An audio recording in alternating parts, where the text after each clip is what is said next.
네, 세월호 침몰 오늘로 2주째를 맞았습니다. 특히 오늘부터는 물살이 빨라지는 사리 기간이 시작됩니다. 네, 이 구조와 수색 작업은 어떻게 이뤄져야 할지 전문가와 얘기 나눠보겠습니다. 나장균 UDT 전후회 회장 나오셨습니다. 네, 어서 오십시오. 자, 오늘이 이제 사고 발생 이제 14일째, 2주째를 이제 맞고 있는데, 최근 며칠 사이에 구조 수색 작업은 참 더디게 진행이 되고 있습니다. 네. 더군다나 이제 오늘부터 이제 5월 2일까지 물살이 가장 빨라진 이제 사리 기간에 접어들면서 구조 수색 작업이 상당히 난항을 겪지 않을까 이렇게 우려감이 나오고 있는데 말이죠. 언제쯤이면 수색 작업이 좀 일단될 것 같습니까?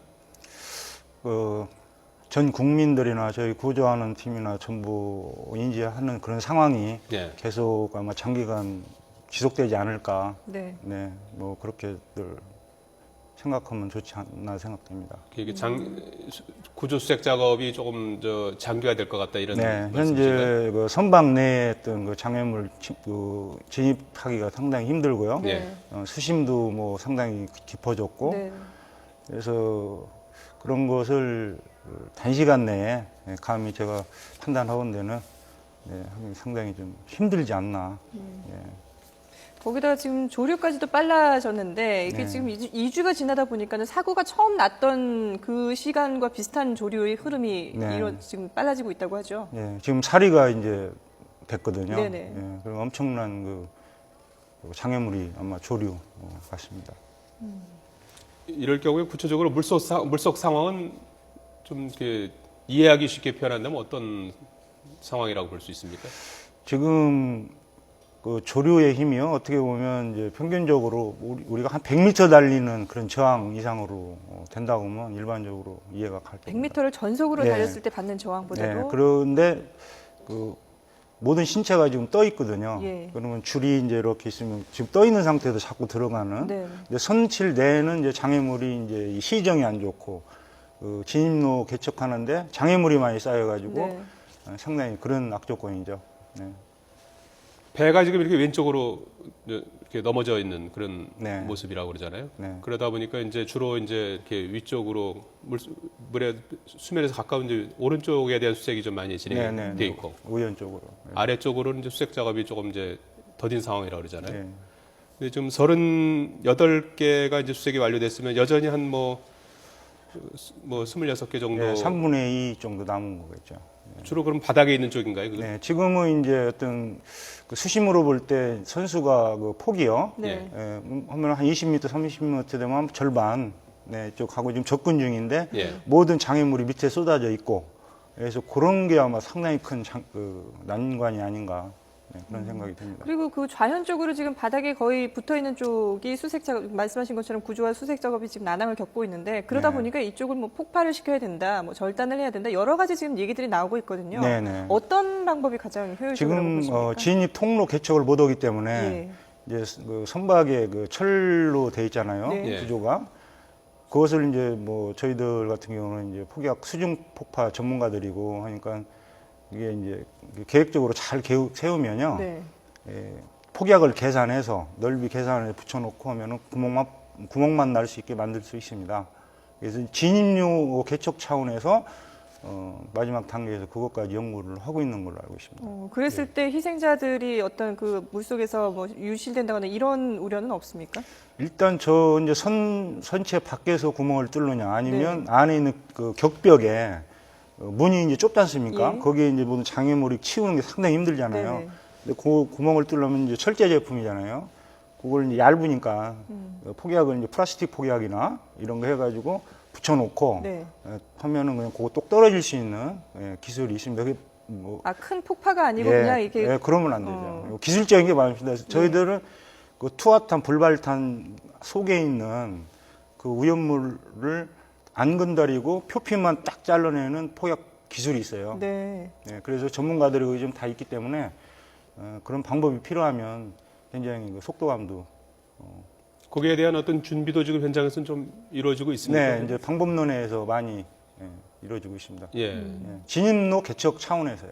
그런 부분들도 이제 가족들하고 협의를 해야 될 그렇죠. 사항이죠. 예. 최종적으로. 폭파한다고 그냥 완전히 붕괴되거나 아닙니다. 예. 지금 잠수병을 호소하는 구조대원들도 늘어나고 있다고 하는데 혹시 네. 뭐 통화라든지 해보셨습니까? 예, 뭐 일반적인 겁니다. 그러니까 뎁스 수심하고 예, 공기를 가지고 잠수를 하는데 예를 들어 40m다. 예, 그러면 약 25분, 30분 하면은 이제 감압 시간이 돼요. 네. 그걸 이제 오래 하다 보면은 예. 그게 이제 어떤 신체적으로 기포가 안에 뭐 신체 내로 들어간다든가, 그다음에 트위칭, 그러니까 비틀림, 그 피곤함, 예. 여러 종류 증상이 있는데, 근데 다행히 그 청해지함이나 이런 데 챔버가 있어요.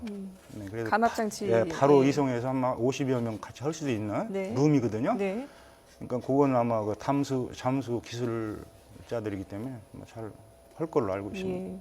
그리고 그동안에 이제 해경과 그 가족들, 유족들 사이에서 논란이 됐던 게 다이빙벨 아니겠습니까? 이게 네네. 뭐 실효성이 있는지 없는지에 대해서는 전문가들 사이에서 의견이 엇갈리긴 하는데 이 다이빙벨이 오늘 다시 이제 투입 시도를 한다고 하는데요. 네. 어떤 건지 저희가 먼저 좀 준비한 자료를 보고 네. 얘기를 좀 더 나눠보도록 하겠습니다. 먼저 이 다이빙벨은 수중 엘리베이터 개념이라고 하는데요. 컵을 수직으로 물에 넣으면 이 물이 컵 안에 공기가 그대로 남아있는 원리를 이용을 한다는 겁니다. 다이빙벨은 세월호 출입구 가장 가까운 곳에 붙여서 이 잠수사들이 이곳에서 센 조류를 잠시 피하거나 장비를 교체할 수 있게 한다는 겁니다. 다이빙벨 내부를 좀 자세히 들여다볼까요? 자, 이 잠수부들은 다이빙벨 아래쪽을 통해서 지금 안으로 들어가게 되는데요.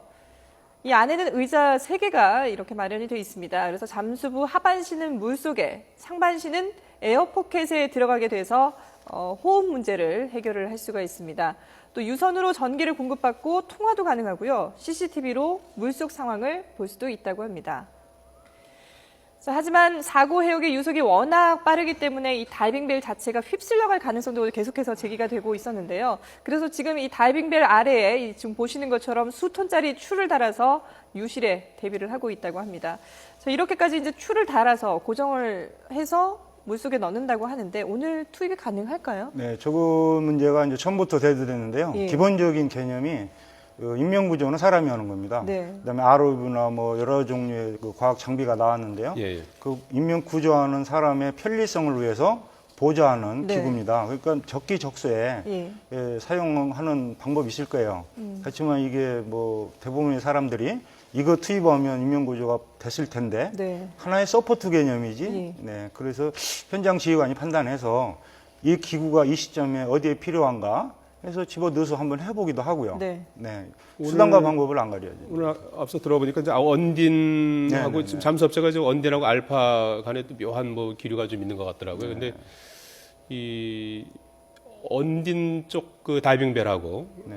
알파라는 회사의 또 다이빙벨하고 두 개가 뭐 동시에 들어간다는 그런 얘기 듣는데 그럼 무엇을 위한 겁니까? 글쎄요, 어떻게 해석하기가 좀 중요한 건 현장 지휘하는 분이 결심을 해서 네. 이 기구가 과연 어디에 적합하게 활용할 수 있고 예. 어떤 게 좋고, 아까도 말씀드렸지만 주체는 인력으로 들어가서 사람을 구조하는 거거든요. 네. 그게 편리한 기구입니다.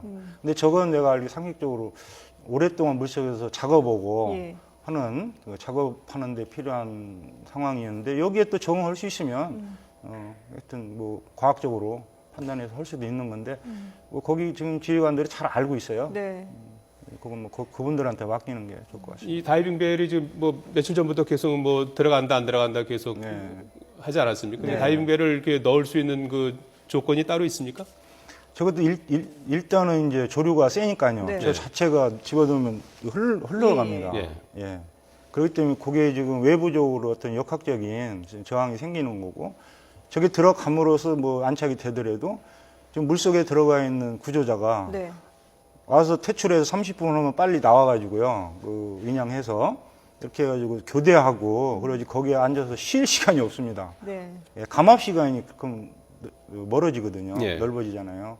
그래서 이제 속도감에 따라 효율성이 과연 저게 소수 인원 가지고 작업하고 하는데 참 적합하지만 이건 에머전시 상황이거든요. 구출은. 예, 그래서 잠수하면 뭐 한 700명 와 있다면서요? 잠수자요. 예. 예, 잠수자도 어떤 캐리어라든가 예. 예, 그동안에 잠수한 목표가 틀리기 때문에 그 수준이 다양합니다. 예. 산업 잠수들은 이제 표면 잠수를 많이 해요. 네. 그러니까 저기에 또 유리할 수가 있어요. 네. 그렇지 또 스포츠 다이빙 하는 사람들은 이런 난관에 상당히 약하죠. 위험하죠. 네. 예. 그렇기 때문에 그건 잠수자 선별하는 것도 상당히 중요합니다. 네. 어쨌든 지금 뭐 1분 1초가 워낙 급한 상황이다 보니까 현장에서 뭐 동원할 수 있는 모든 방법을 다 동원해서 네, 지금 네. 이제 구조와 수색 작업을 하려고 하는 상황인 것 같은데요. 네. 어제 이제 이 구조 작업 그 첫 구조 작업 동영상 보셨죠? 네, 봤습니다. 정말 그 많은 승객들이 배에 타고 있었는데 선원들만 빠져나오고 무사히 빠져나오고 네. 승객들은 많이 구조되지 못했습니다. 얼마나 좀 보시면서 어떤 생각이 드셨어요? 소위 얘기해서 저도 그 골든 타임이라는 예. 저희들이 군대에서 배운 어떤 테크닉을 지금도 적용하고 있습니다. 네. 예, 내가 그래서 몇 가지 사진을 예. 참고 자료도 가져왔어요. 예, 들어보세요. 좀 설명해 되겠습니까? 네네. 이게 그 군사적인 전력이든 뭐든 있던 오퍼레이션의 네. 단계입니다. 이건 미군 야전 교본 필드 매뉴얼 FM대로 네. 제가 간략하게 말씀을 드리겠습니다. 네. FM이라는 건 뭐 상황, 정보, 개념, 실행, 군수, 뭐 통신인데 이게 예를 들어서 그 소말리아 해저 아덴만 네. 저희들이 작전은 이 작전을 위해서 수천 번 연습을 합니다. 그 내용이 간략하게 제가 말씀을 드리겠습니다. 요 초기 이니셜 그러니까 초기 아덴만의 작전 관련 사진들인가요? 예, 요게 이제 구출 작전하는 거거든요. 예, 예.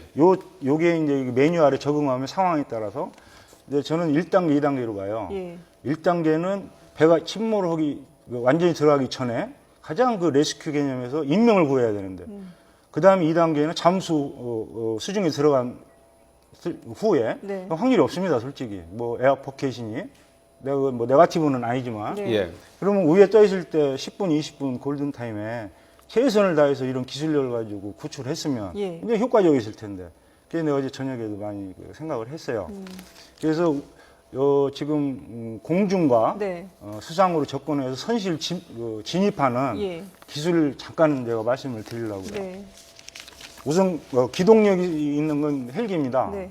그래서 헬기 가지고 급히 내려오는 이제 패스트 오프나 레펠로 갑판 위로 내려와서 이제 그 선실 쪽으로 하면 이런 방법이 있어요. 예. 그러면 여기에 내가 이걸 사진을 왜 드렸냐면 가이드라인 설치하려고 조류와에 한 이틀을 싸웠습니다. 그렇죠. 그럼 떠 있을 때 이 사람이 레펠 줄이 아. 가이드라인 역할을 합니다. 예, 떠 있을 때. 예. 그러면 구멍으로 이제 가면서 경사가 아무리 쳐도 네. 이런 절벽도 애들은 타요. 그럼 선실내 문으로 들어갑니다. 기어 들어가서. 네네. 그럼 그 줄이 묶어놓기만 하면 가이드라인이 바로 되는 겁니다. 예. 이러한 그 찰나의 효율성을 자꾸 늦어가지고 물속에 들어가서 하려니까 너무 힘들거든요. 네. 예, 그러고 뭐 제가 몇 가지만 드릴게요. 뭐 이런 방법이라든가. 그다음에 해상으로 접근하는 방법은 이 고무보트거든요. 네. 이 고무보트인데 이건 이제 헬기가 커요. 예. 그러면 병행 작전을 하는데 인원들이 뛰어내려요. 여기에 잠수 장비를 싣고 그러면 다시 접근하고 아까 얘기한 공중에서 선실로 줄 타고 와서 수색하고. 네. 그러니까 이제 양면적으로 이제 작전을 할 수 있는. 그다음에 밑에서 기어 올라가는 겁니다 이게. 사다리도 여러 종류가 있어요. 그럼 이런 그 상황에 따라서 네. 이 구조 요원들이 예. 빨리 선내에 들어가서 한 명이라도 좀 구출한 게 안타깝습니다. 못한 게. 그렇죠. 알겠습니다. 네, 나장균 UDT 전후회 회장이었습니다. 고맙습니다. 고맙습니다. 네, 고맙습니다.